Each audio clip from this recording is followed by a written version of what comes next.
जय माँ बगलामुखी। नमस्कार दर्शक बंधु, वीडियोटी के देखिया पूर्व आम वीडियोटी को लाइक और सब्सक्राइब कर दिंतु। जदि आम चैनल रे नूतन भाव आछे बेल आइकन को प्रेस कर दिंतु, जहाँफल आम जिते नूतन वीडियो गुड़िक पोस्ट करूँ प्रथमे आपण निकट को नोटिफिकेशन माध्यम वार्ता पहुंची। दर्शक बंधु, आज मु आपण माँ बगलामुखी जयंती शुक्ल पक्ष अष्टमी तिथि जो पड़ुअछि से साधना विषय आज आलोचना करुछि। आपण माने तो माँ बगलामुखी साधना करिथिबे, नूतन साधक करि नथिबे, पुराना साधक किछि करिथिबे। जहाँ को मो वीडियो देखुछुनी जो माने सेमानकु कहूछि, सेमाने जानिबा दरकार ए वर्ष आसंता 15 तारीख रे पड़ुअछि। अष्टमी तिथि रे पड़ुअछि आसंता 15 तारीख दिन। देवी बगलामुखी को पीतांबरा देवी मध्य कहा जाए। आपण जानिथिबे बगलामुखी देवी शुक्ल पक्ष अष्टमी तिथि धरा पृष्ठ को अवतरण करथिले। बगलामुखी को एही दिन पूजा कले जीवन में समृद्धि प्राप्त होता है। देवी बगलामुखी भक्तों समस्त कष्ट नाश करिथांती। बगलामुखी देवी को शत्रुर जिह्वा को धरी मुद्गर रे प्रहार करिथांती। माँ बगलामुखी को दुष्ट को नाश करिवा पाई धरा पृष्ठ को अवतरण करथिले। तेणु दुष्टों को हराइवा पाई मां को पूजा करा जाय थाए। माँ बगलामुखी को हलदी वर्ण अति प्रिय होता है, सेथि पाई माँ बगलामुखी को पीतांबरा देवी मध्य कहा जाय थाए। पौराणिक कथा अनुसार देवी बगलामुखी मदन नामक एक राक्षस को वध करिवा पाई मां को धरा पृष्ठ को अवतरण करा जायथिला। देवी बगलामुखी मदन नाम असुर को परास्त करी तार जिह्वा को उपाड़ी देथिले। सेई दिन ठारू जना गला जे मां शत्रुर जीव स्तंभन एवं पद स्तंभन को मध्य करिथांती।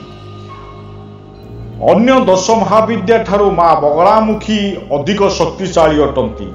यही दिन मां को आराधना कले सर्व मनोकामना पूर्ण होता है। जदि निजर शत्रुर नाश करने को चाहूँगी ताले यही दिन ठारू 8 दिन जाए मां को साधना कले शत्रु ठारू विजय प्राप्त मिलता है। जदि आपण अन्याय रे कहा पाई पूजा करिवे निजर क्षति हेबो। जदि अन्याय रे सचोट भाव करिया को पड़ियो, अन्याय रे करिवेनी। गोटे निर्दोष लोक को शत्रु भावी ता उपरे प्रयोग करिवेनी। ए साधनाटी को ये साधना अति शक्तिशाली अटे। ताहले जानिबा ए साधना कले की उपकारिता मिलता है। जादू गुणी पेषण कला जादू मशाणी क्रिया भूत प्रेत शैतान बेताल जहाँ भी देह रे थाऊ, जहाँ भी विपद आपण पड़ी थाऊ सबू निमिषक माध्यम नष्ट हो जाए। निजको बंचाई पारिबे आपण।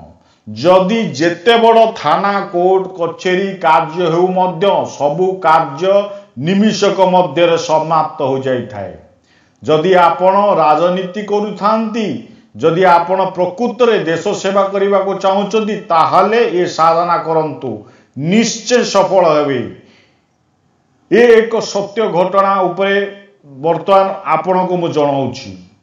भारतर विशिष्ट राजनेता तांको नाम मु कहबिनी, से ए अनुष्ठानटी को तांको प्रतिद्वंदी पाई करथिले, बहुत प्रबल मार्कार करथिले।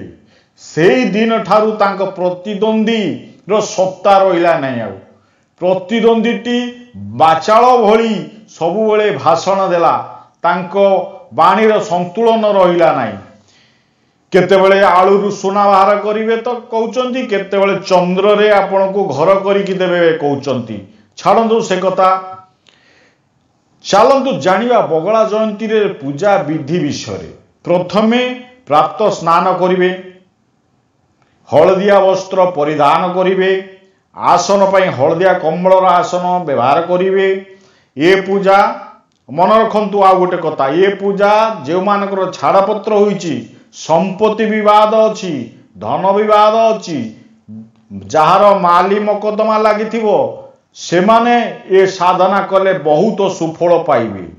ये साधना प्राप्त स्नान पर हलदिया वस्त्र परिधान करी मां को फोटो एवं जंत्र को प्रथम कौन करेंगे फोटोटी को गोटे काठ कटली हो नूतन पीढ़ा उपरे हलदिया वस्त्र बिछाई तापरे स्थापना करेंगे फोटोटी को आउ तापरे एक पित्तल थाली उपरे अरुआ चाउल सिंदूर मिसे एक स्वस्तिक जंत्र तैयारी करेंगे तापरे जंत्रटी को स्थापन करेंगे मां को फोटो को एक काठ पीढ़ा हो बा खटुली उपरे आपण नूतन होइतिबा दरकार स्थापना करेंगे मां को हलदिया पुष्प चढ़ाइबे नैवेद्य मध्य हलदी रंगर नैवेद्य प्रदान करेंगे जेमिति पाचिला कदली बेसनर लडू मैसूर पाग यही सब भोग चढ़ाई धूप दीप देई आउ डाहाण मन रखु डाहाण पटे कलश स्थापन करेंगे नासीथिबा पैड को आंब पत्र गोटे गुआ देवे तले किछि अरुआ चाउल धान देवे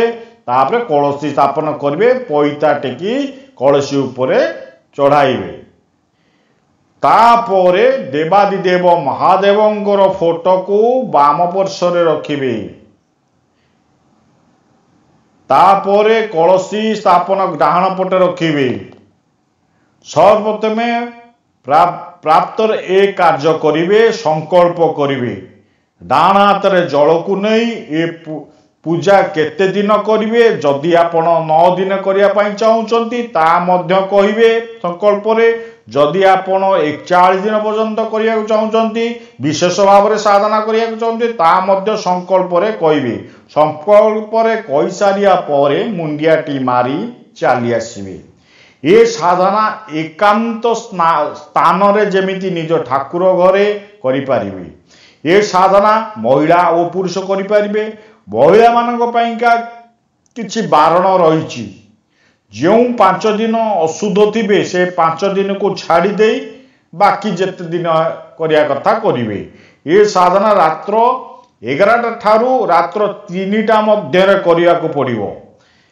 सकाळे तो संकल्प करिदेले चली आसवे तापरे संज बेल को जाई लिपा चिपा धुआ धुई जा करा कथा करिवे किंतु मन रखिबे रात्र 11टारू आरंभ करिवे साधना सर्वप्रथम रात्र समय सकाळर भोग फूल काढ़ी दे नूतन भाव रे भोग फूल चढ़ाइबे तापरे गणेश मंत्र 108 बार जप करिवे ओम गं गणपतये नमः ओम गं गणपतये नमः ओम गं गणपतये नमः ए मंत्र को 108 बार जप करिवे तापरे शिव पंचाक्षरी मंत्र जप करिवे ओम नमः शिवाय ओम नमः शिवाय ओम नमः शिवाय ए बरी 108 बार ओम नमः शिवाय जप करिवे तापरे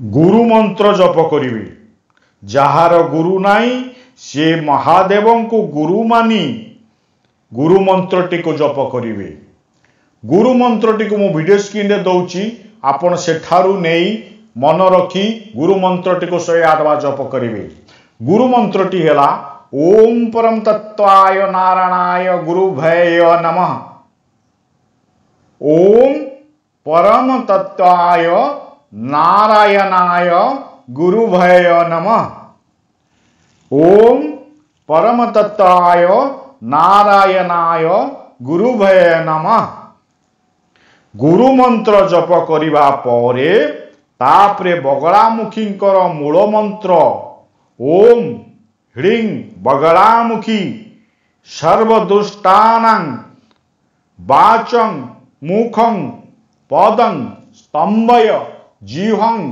कीलय बुद्धिनाशय ह्रीं ओम स्वाहा आउ थरे कहूची ध्यान दे शुणु ताकू वीडियो स्क्रीन रे भी मध्य देवी आपण सेठारु मध्य नहीं पारिबे ओम बगलामुखी सर्वदुष्टानां वाच मुखं पदं स्तंभय जीवं कीलय बुद्धि नाशय ह्रीं ओम स्वाहा।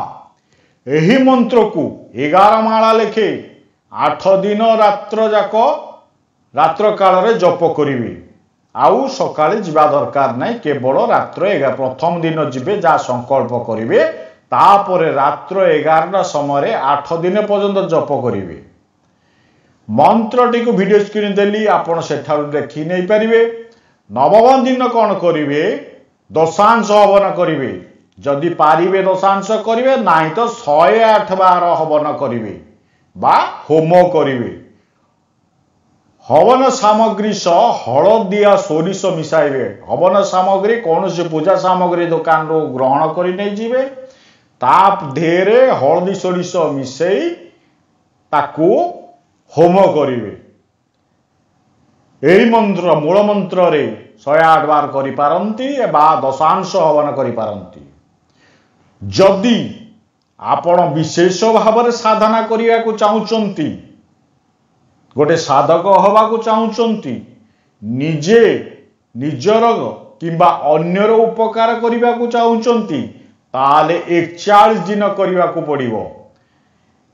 आहुरी भलो 41 दिन कले, सेही भली शेष दिन 41 दिन पूरी जिबा परे ता शेष दिन दशांश हवन करिवे, नाई तो 108 बार होम करिवे।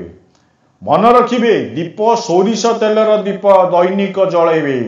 या कहवाटा मु आगरो भूली जाइतिली। दैनिक आपण जेतले दीप जालिबे, 2 गोटी सलिता धेरे आपण टिके हळदी लगेई देबे। 2टी सलितारे हळदी लगेई सोरिष तेलर दीप जळेबे। आउ गोटे कथा, साधना समय ब्रह्मचर्य व्रत पालन करिवे बाबा। आमिष भोजन करिवेनी, काहा अईठा खाइबेनी, काहा बिछणारे सोइबेनी। जदि विवाहित होइतिबे मध्य ए नियम पालन करिवे। साधना करिवा परे दैनिक सकाळ हो संज दैनिक 108 बार जदि आपण बगलामुखी मूल मंत्र जप करिवे, देखिवे अद्भुत शक्ति आपणक देह जाग्रत हब।